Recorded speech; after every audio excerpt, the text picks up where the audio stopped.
Ladies and gentlemen, sorry, I have a little bit of cold, so um, forgive me. It's with great pleasure to have you here today on this very important day, Europe Day, which commemorates the founding of the European Union. And a very, very warm welcome to all of you here. 2022 is a very special year. It's the year we are also celebrating 60 years of diplomatic relationships between India and the EU. And it's indeed a moment of great pride and pleasure to have Amit Shri Bhagat Singh Koshyari, the Honorable Governor of Maharashtra. On behalf of the Chamber and on behalf of everyone present here, I would like to express our utmost gratitude to Shri Koshyari for gracing this occasion despite his very, very busy schedule. I'm also thankful to Mr. Anita Bhaskar, Minister Councillor, Head of Trade and Economic Affairs, delegation of the European Union to India, for her very gracious presence. Indeed, it's an honor to have you here with us today, Anita. I would also like to acknowledge the presence of Mr. Jean-Marc Charvet, Consul General of France in Bombay, for joining us today. What makes it truly special also is that France today holds the EU presidency.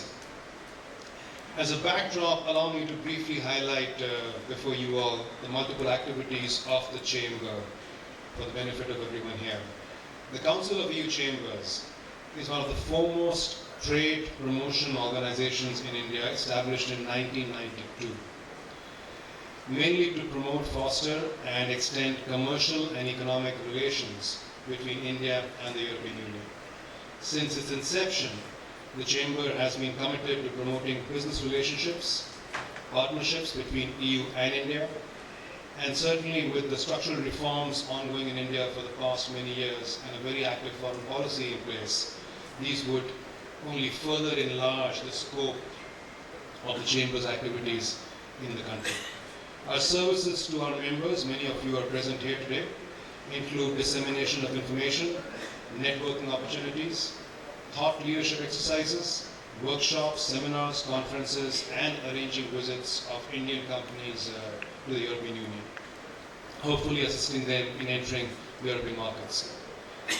We also have sector committees across various sectors and subjects, and these committees are extremely proactive in organizing sector-related activities, including knowledge sharing, advocacy, and making representation to authorities in India and the EU.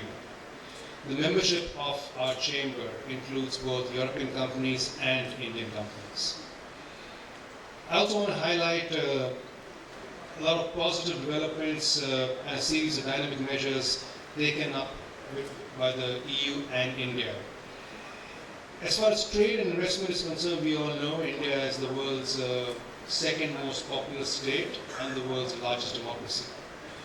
Our annual GDP in excess of 7% a year for the past many years certainly places us as one of the large economic superpowers in the world. The EU is India's third largest trading partner. Almost 90 billion euros of trade took place between these two regions in 2021. It's also the second largest destination for Indian exports. 15% of all our exports go to the EU, second to the US. EU is also a very large foreign investor in the country. Almost 87 billion euros of European funds invested in the country in 2021. Also, EU is, of course, we know it's a very large market of more than 500 million consumers looking for quality goods. It's the world's largest single market with very, very transparent rules, regulations, a very secure legal framework, which is amongst the most open in the world and one of the most open markets in the world. Recently, Prime Minister Modi met the President of the European Commission, Mrs. Ursula von der Leyen, and they agreed to launch the India-EU Trade and Technology Council. The strategic coordination mechanism on trade and technology will allow both partners to tackle challenges intersecting trade, technology, security, and certainly deepen cooperation between these two regions beyond just trade and diplomacy. We are certainly proud to be bound to the EU for many, many decades of extremely close partnership. And the Chamber, as a Chamber, we are determined to increase these efforts to tackle current challenges and, of course, geopolitical circumstances which you're all aware of. Lastly, I would also like to thank my sincere appreciation to all member companies of the Chamber for their support over the past many, many years. Many of you are present here, but many are not. Thank you very much. We look forward to your continued support in the activities of the Chamber for many years to come.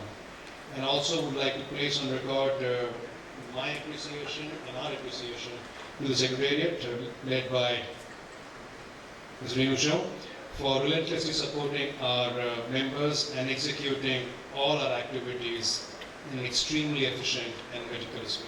Thank you very much.